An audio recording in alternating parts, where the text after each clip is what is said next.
की शुरुआत। ट्रंप की नई धमकी और तैयारियों के खिलाफ पूरा ईरान जंग को तैयार है। जो रिपोर्ट सामने आ रहे हैं उन्हें देखकर यह साफ कहा जा सकता है कि इस बार ईरान इजराइल के साथ साथ खाड़ी देशों में जबरदस्त तबाही मचा सकता है। ट्रंप ने यह ऐलान कर दिया है कि ईरान के सर्वनाश का वक्त अब शुरू हो चुका है।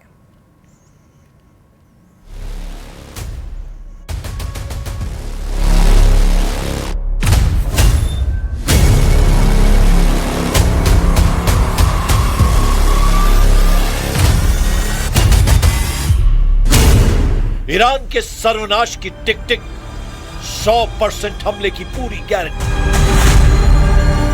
24 घंटे के अंदर अमेरिकी राष्ट्रपति डोनाल्ड ट्रंप 2 बार ईरान के सर्वनाश की धमकी दे चुके हैं। खुफिया रिपोर्ट्स का दावा है सिचुएशन रूम में ट्रंप अमेरिकी सेंट्रल कमांड के कमांडरों के साथ मीटिंग में बहुत बड़े हमले का आदेश दे सकते हैं।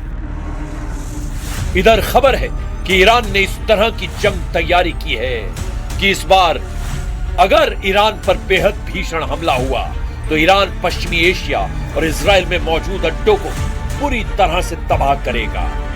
ईरान के एक टॉप कमांडर ने धमकी दी है कि इस बार ईरान ऐसा हमला खाड़ी देशों पर करेगा जिसकी वजह से खाड़ी में लगभग सभी तेल रिफाइनरी, तेल डिपो और तेल के कुएं तबाह हो सकते हैं।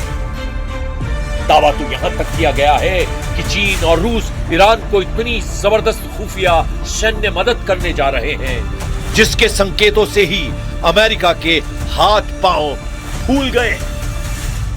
कुछ खुफिया रिपोर्ट्स का दावा है कि चीन से ईरान को J-10C, J-20 जैसे बेहद एडवांस जेट मिलने जा रहे हैं। दावा तो यहां तक किया जा रहा है कि चीन आधुनिक हाइपरसोनिक मिसाइलें भी ईरान को दे सकता है। ऐसे हालात में सवाल उठता है कि अगर ट्रंप हॉर्मुज और हॉर्मुज के आसपास अमेरिका के 5वें जंगी बेड़े को हमले का आदेश देते हैं तो क्या ईरान चीन और रूस की मदद से तबाही ला सकता है? हम शुरुआत करते हैं ट्रंप के उस जंगी धमकी से जिसे देखकर साफ कहा जा सकता है कि अब ईरान पर हमला होने की 100% गारंटी साबित होने जा रही है। सर्वनाश की टिक टिक, ट्रंप का कयामती हमला तैयार।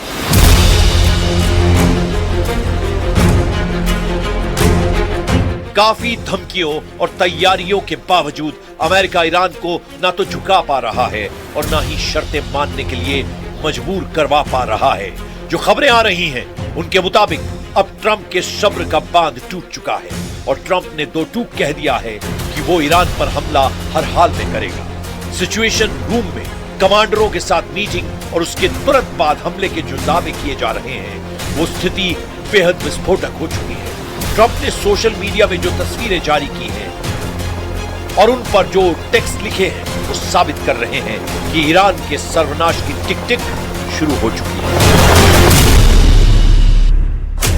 अमेरिकी राष्ट्रपति डोनाल्ड ट्रंप ने ट्रुथ सोशल मीडिया पर AI जनरेटेड तस्वीरों की बाढ़ ला दी है। इसे ट्रंप के ईरान पर सोशल मीडिया के जरिए जोरदार हमले के रूप में देखा जा रहा है। इन तस्वीरों में ईरानी नावों पर मिसाइल हमले, अंतरिक्ष में युद्ध और ईरान के ऊपर लहराता अमेरिकी झंडा दिखाया गया है। इनमें से ज्यादातर तस्वीरों में कोई कैप्शन नहीं है। हालांकि इसके बाद भी इन तस्वीरों को लेकर खूब चर्चा हो रही है। ट्रंप ने कुछ ही घंटों के अंदर 20 से ज्यादा तस्वीरें शेयर की जिनमें से ज्यादातर में ईरान के खिलाफ अमेरिकी सैन्य कार्रवाई को और बढ़ाने की धमकी दी गई है। अमेरिकी राष्ट्रपति ने ईरान को नई चेतावनी देते हुए कहा कि घड़ी तेजी से चल रही है और यदि परमाणु समझौते पर प्रगति नहीं हुई तो अमेरिका और कड़े सैन्य कदम उठा सकता है। Short time ago, the United States military began major combat operations in Iran. Our objective is to defend the American people by eliminating imminent threats from the Iranian regime, a vicious group of very hard, terrible people. Iran अब अपने वजूद की जंग लड़ रहा है और अगर ऐसे हालात में अमेरिका और इजराइल ने तूफानी हमले किए हैं तो ईरान मरते दम तक मुकाबला जरूर करेगा। खबर तो यह भी है कि रूस और चीन भी अमेरिका की तमाम अपीलों के बावजूद ईरान के हथियारों से जबरदस्त मदद करने पर उतारू हैं। मीडिया रिपोर्ट्स में दावे किए जा रहे हैं कि ईरान को चीन भारी मात्रा में घातक हथियार अलग अलग रूट से सप्लाई करने जा रहा है। ईरान युद्ध में कुछ ऐसा चल रहा है जिसने हर किसी को हैरान कर दिया है। अमेरिकी प्रेसिडेंट डोनाल्ड ट्रंप ने कहा कि ईरान के खिलाफ जारी जंग अमेरिका हर हाल में जीतेगा। चीनी दौरे के दौरान ट्रंप ने कहा था ईरान या तो समझौता करेगा या तबाह हो जाएगा, लेकिन सवाल उठता है कैसे? हॉर्मूज पर ईरानी पकड़ रत्ती भर कम नहीं हुई है। इधर ट्रंप ने जिनपिंग पर दबाव डाला है कि हॉर्मूज को किसी भी कीमत पर खुलवाया है। जो खुफिया रिपोर्ट्स आ रही हैं वो हैरान करने वाली हैं। जिनपिंग का ट्रंप से ईरानी धोखा, तेहरान पहुंचे चीनी हथियार। चीन द्वारा ईरान को बड़े पैमाने पर हथियार बेचने की तैयारी को लेकर मई 2026 में कई गंभीर खुफिया रिपोर्ट्स और दावे सामने आए हैं। खुफिया रिपोर्ट्स के बड़े दावे, कई अंतरराष्ट्रीय खुफिया इनपुट्स और सैन्य विश्लेषकों के मुताबिक चीन और ईरान के बीच एक महारक्षा सौदा अंतिम चरण में है। उन्नत लड़ाकू विमान, रिपोर्टों के अनुसार चीन ईरान को अपने आधुनिक J-10C और शायद J-20 स्टिल्थ फाइटर लड़ाकू विमान देने की योजना बना रहा है ताकि ईरान की पुरानी हो चुकी वायुसेना को बदला जा सके। मिसाइल और ड्रोन तकनीक, खुफिया दावों के अनुसार चीन ईरान को हाइपरसोनिक मिसाइल तकनीक और उन्नत स्वार्म ड्रोन सिस्टम की सप्लाई करने की तैयारी में है। वायु रक्षा प्रणाली, ईरान अपनी हवाई सीमाओं को इजरायली हमलों से सुरक्षित करने के लिए चीन की HQ-9 जैसी आधुनिक सतह से हवा में मार करने वाली मिसाइल प्रणालियों में गहरी रुचि दिखा रहा है। आग से खेल रहे हैं ईरान चीन। इधर अमेरिकी विदेश मंत्रालय ने कहा कि यदि चीन युद्ध के इस दौर में ईरान को घातक हथियार देता है तो इसे आग से खेलना माना जाएगा। राष्ट्रपति डोनाल्ड ट्रंप ने संकेत दे दिया है कि जो भी देश ईरान को सैन्य सहायता देगा उस पर अमेरिका और उसके सहयोगी देश कड़े आर्थिक प्रतिबंध लगाएंगे।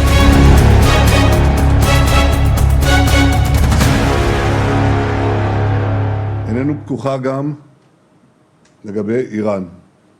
אני אשוחח היום, כפי שאני עושה מדי כמה ימים, עם ידידנו הנשיא טראמפ, אשמע בוודאי רשמים על נסיעתו מסין, ואולי גם על דברים אחרים. בוודאי שיש הרבה אפשרויות, אנחנו ערוכים לכל תרחיש. ओमान सागर में अमेरिका का कब्रिस्तान, IRGC। इधर ईरान ने अमेरिका को धमकी देते हुए कहा कि अगर अमेरिकी नेवी ने घेराबंदी खत्म नहीं की तो ओमान सागर को उसका कब्रिस्तान बना देंगे। तेहरान की एक्सपीडिएंसी काउंसिल के सदस्य और IRGC के पूर्व कमांडर मोहसिन रेजाई ने अमेरिका को जल्द से जल्द ईरानी बंदरगाहों से नाकेबंदी हटाने को कहा है। उन्होंने कहा कि ईरान सेना आगे के युद्ध के लिए तैयार है। ईरान के सरकारी टीवी पर बोलते हुए IRGC के पूर्व कमांडर मोहसिन रेजाई ने अमेरिका को सीधी चेतावनी दी और कहा कि हम अमेरिकी सेना को सलाह देते हैं कि वो इस घेराबंदी को खत्म कर दें, इससे पहले कि ओमान सागर आपकी खबरगाह बन जाए। पूर्व IRGC कमांडर ने ईरानी बंदरगाहों पर अमेरिकी घेराबंदी को युद्ध का तरीका बताया और कहा कि इसका सामना करना तेहरान का अधिकार है। इधर ईरानी मीडिया द्वारा जारी ताजा वीडियो और फुटेज के मुताबिक तेहरान ने देश की प्रमुख मस्जिदों को सैन्य ट्रेनिंग सेंटर्स में बदल दिया है। अहवाज, करमान, मिजार, शिराज और जाहिदान जैसे बड़े शहरों की मस्जिदों में पुरुषों, महिलाओं, युवाओं और यहां तक कि किशोरों को भी हथियारों की ट्रेनिंग दी जा रही है। ईरान में इस समय राष्ट्रवाद चरम पर है और इसकी पूरी मिलिट्री ट्रेनिंग को सरकार ने जान फिदा बराए ईरान यानी ईरान के लिए जान दे देंगे अभियान का नाम दिया है। ईरानी दावों के मुताबिक अब तक 3 करोड़ 10 लाख से अधिक ईरानी हथियारों की ट्रेनिंग के लिए अपना रजिस्ट्रेशन करवा चुके हैं।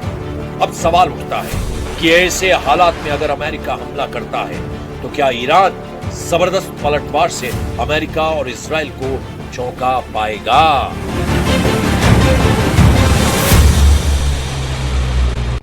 देखिए, बेंजामिन नेतन्याहू ये बता चुके हैं कि उन्होंने युद्ध के दौरान यूएई का दौरा किया था और अब नेतन्याहू ने ईरान को तबाह करने के लिए एक बड़ा मास्टर प्लान तैयार कर लिया है। इजरायल ने ईरान पर हमले करने में सहायता के लिए इराक में 2 गुप्त सैन्य अड्डे बनाए। न्यूयॉर्क टाइम्स के अनुसार इजरायल ने 2024 के अंत में देश में अपना पहला सैन्य अड्डा बनाया और इसी साल इजरायल ने वहां एक और सैन्य अड्डा बनाया। इस सीक्रेट इंफॉर्मेशन को सुरक्षित रखने के लिए एक इराकी सैनिक और नागरिक मारे गए।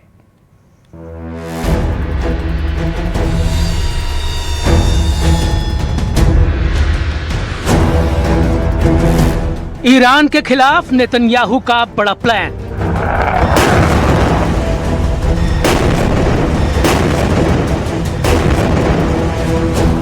इराक में 2 एयरबेस निशाने पर ईरान।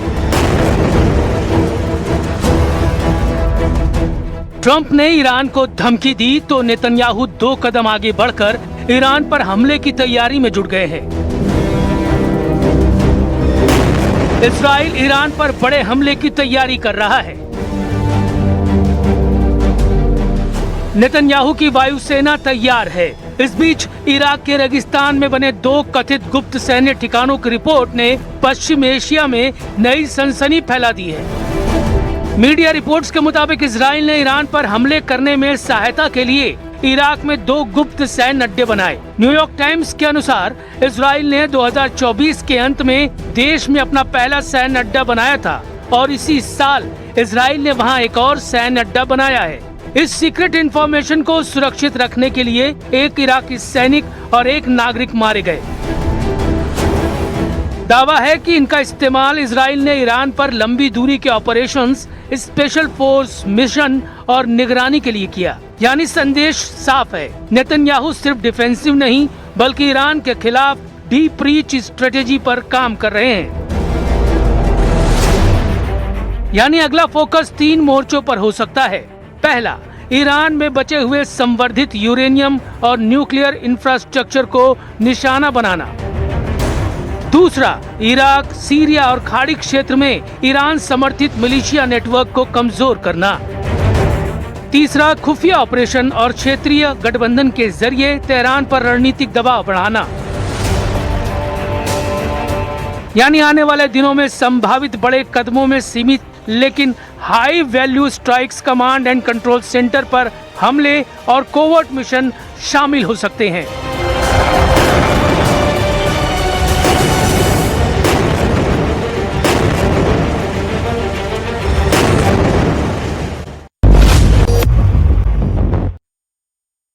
और देखिए, रूस और यूक्रेन जंग एक बार फिर से भड़क गई है। 36 घंटे में दोनों तरफ से 1500 से अधिक ड्रोन हमले हुए।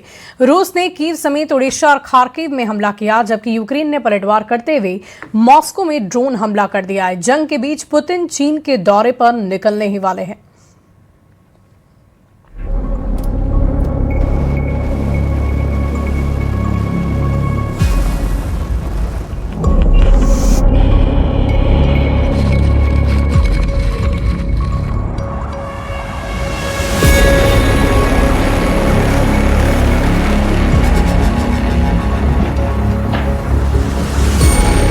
ये जंग यूक्रेन की आखिरी जंग हो सकती है।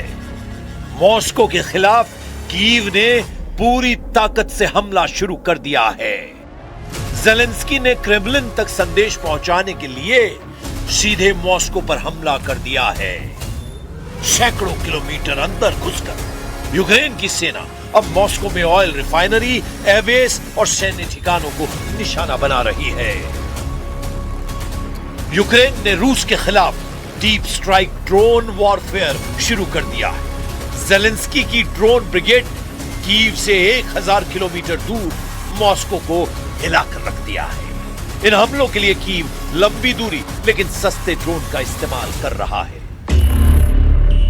ज़ेलेंस्की का इरादा साफ है, अब जंग सिर्फ यूक्रेन की जमीन पर नहीं होगी बल्कि रूस भी सुरक्षित नहीं रहेगा। यूक्रेन के ड्रोन रूस की महंगी एयर डिफेंस और ऊर्जा सप्लाई को चुनौती दे रहा है। 36 घंटे में 1500 ड्रोन अटैक। क्या शुरू हो गया है फाइनल वॉर? मॉस्को से कीव तक आग ही आग।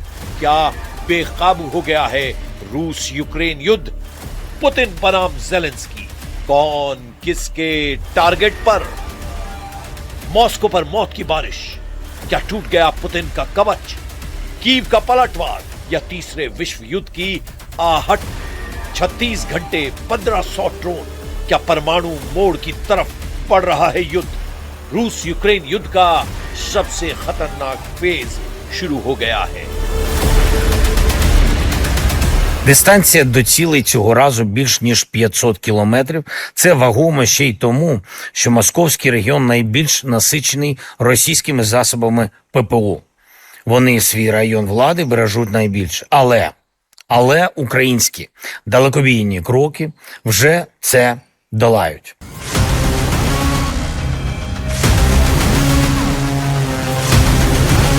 जंग के 5वें साल रूस यूक्रेन युद्ध सबसे खतरनाक फेज में पहुंच गया है। जिस दिन यूक्रेन ने रूस की रिफाइनरी, सैन्य ठिकानों को निशाना बनाया, उसी रात रूस ने कीव, खार्किव, ओडेशा और निप्रो पर सैकड़ों ड्रोन और मिसाइल दाग दिए। यानी यूक्रेन के हमलों का जवाब रूस और ज्यादा क्रूर अंदाज में देता है। और रूस यूक्रेन जंग पूरी तरह से राजधानी बनाम राजधानी में बदल जाती है। 13 से 15 मई को रूस ने पहला हमला किया था। 3 दिन में रूस ने 1500 से ज्यादा ड्रोन, 50 से ज्यादा मिसाइलें दागी। कीव पर घंटों लगातार हमले हुए। इन हमलों में 20 से 27 लोगों के मारे जाने का दावा है। यूक्रेन ने हमलों का जवाब 16 और 17 मई की रात दिया। यूक्रेन ने दावा किया कि 500 से ज्यादा ड्रोन से मॉस्को को टारगेट किया गया।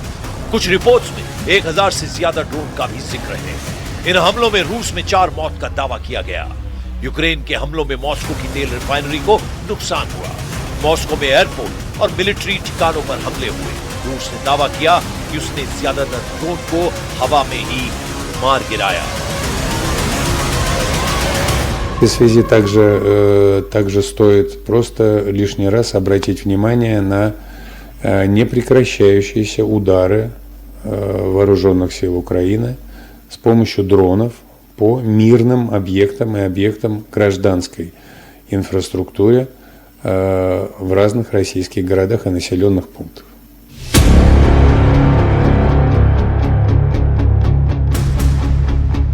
दोनों तरफ से करीब 1500 ड्रोन और मिसाइल हमलों का दावा और नतीजा मॉस्को से लेकर कीव तक दहशत, धमाके और आग।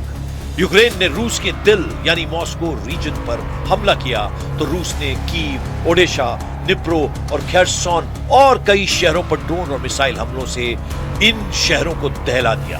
पूरा मंजर ऐसा बन गया जैसे आसमान युद्ध का मैदान बन गया हो। जंग में यूक्रेन ने 500 किलोमीटर से ज्यादा रेंज वाले सस्ते स्वॉर्म यानी झुंड में हमला करने वाले ड्रोन का इस्तेमाल किया तो ईरान के अंदाज में शाहिद ड्रोन से पलटवार किया। रूस ने पलटवार में ड्रोन के साथ मिसाइल का कॉकटेल मिक्स कर कीव को दहलाया। उसने KH-101 और किंजल मिसाइल का इस्तेमाल किया।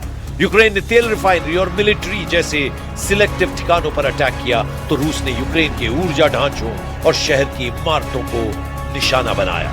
अब सवाल सिर्फ हमले का नहीं, सवाल यह है कि आखिर यूक्रेन इतना बड़ा रिस्क क्यों ले रहा है? क्या ज़ेलेंस्की समझ चुके हैं कि अगर जंग सिर्फ यूक्रेन की जमीन पर लड़ी गई तो रूस अपनी बड़ी सेना और मिसाइल ताकत के दम पर धीरे धीरे बढ़त बना सकता है? इसलिए यूक्रेन ने जंग की रणनीति बदल दी है। अब ज़ेलेंस्की के टारगेट पर रूस की इकोनॉमी है, रूस का ऑयल नेटवर्क है, रूस की मिसाइल फैक्ट्रियां हैं और सबसे बड़ी बात रूस के आम लोगों के मन में डर पैदा करना। यूक्रेन का मकसद रूस के लिए जंग को लंबा और महंगा बनाना है। तो क्या जंग में ज़ेलेंस्की की ये रणनीति काम करने वाली है? क्या यूक्रेन युद्ध में रूस को हाथ पीछे करने से मजबूर कर पाएगा? क्या कभी भी जंग में पुतिन यूक्रेन के सामने सरेंडर करने के बारे में सोच भी सकते हैं? रूस की पूरी युद्ध मशीन तेल और गैस के पैसे से चलती है। अगर रिफाइनरी जलती है, अगर ईंधन सप्लाई रुकती है, अगर एयरबेस असुरक्षित दिखते हैं तो सिर्फ धमाका नहीं होता बल्कि पूरी वॉर मशीन पर असर पड़ता है। और यूक्रेन का यही मकसद है। ज़ेलेंस्की चाहते हैं कि जब भी सीज फायर पर बात हो तो वो ये कह सके कि पुतिन का मकसद एकदम क्लियर है, वो यूक्रेन की इकोनॉमी पर चोट करना चाहते हैं, यूक्रेन पर साइकोलॉजिकल दबाव बनाना चाहते हैं। फिलहाल ये जंग एक चेन रिएक्शन की तरह है। पहले रूस छोटा हमला करता है, यूक्रेन बड़े हमले से जवाब देता है, तो रूस इससे भी ज्यादा बड़ी ताकत से हमला करता है। और यही वजह है कि यूक्रेन की जमीन पर जंग लड़ने की बजाय रूस के आसमान में जंग लड़ रहा है। Як я вчора і казав, росіянам треба думати про свої НПЗ, про свої нафтові об'єкти, про свої підприємства, а не про те, як зламати життя інших народів в Україні, чи в Молдові, чи в будь-якій іншій країні-сусідці. उधर पुतिन भी जंग से पीछे हटते हुए नहीं दिखाई दे रहे हैं। क्रेमलिन हर बार जेलेंस्की के पलटवार का जवाब बड़े हमले से देता है। क्रेमलिन का मानना है कि अगर मॉस्को पर हमले का जवाब और ज्यादा ताकत से नहीं दिया गया तो रूस की सुपर पावर इमेज को बड़ा झटका लग सकता है। और जंग में मॉस्को ब्रिगेड की पहली स्ट्रेटेजी भी साफ दिखाई दे रही है। रूस अब सिर्फ बॉर्डर पर नहीं बल्कि यूक्रेन के बड़े शहरों, बिजली ढांचे और कमांड नेटवर्क को लगातार निशाना बना रहा है। जंग में हर महीने रूस करीब 1.5 लाख करोड़ रुपए खर्च कर रहा है। इसकी भरपाई रूस तेल के पैसे और टैक्स से चुकता कर रहा है। हर महीने जंग में रूस के करीब 30,000 सैनिक जख्मी हो रहे हैं या मारे जा रहे हैं। इनकी रिप्लेसमेंट के लिए रूस की सेना में हर महीने सैनिकों की भर्ती हो रही है। लेकिन इस जंग का सबसे बड़ा साइड इफेक्ट अभी बाकी है। अगर यही हमले और तेज हुए, अगर रूस नेटो सपोर्ट को सीधे निशाना बनाने लगा, अगर किसी बड़े न्यूक्लियर या एनर्जी फैसिलिटी पर हमला हुआ, तो क्या यह युद्ध अचानक पूरी दुनिया को अपनी चपेट में ले सकता है? क्योंकि अब यह जंग सिर्फ रूस यूक्रेन की नहीं लगती, ये दुनिया की सबसे बड़ी सैन्य ताकतों की युद्ध ट्रेलर जैसा हो गया है, जिसमें कई साझेदार शामिल हो सकते हैं।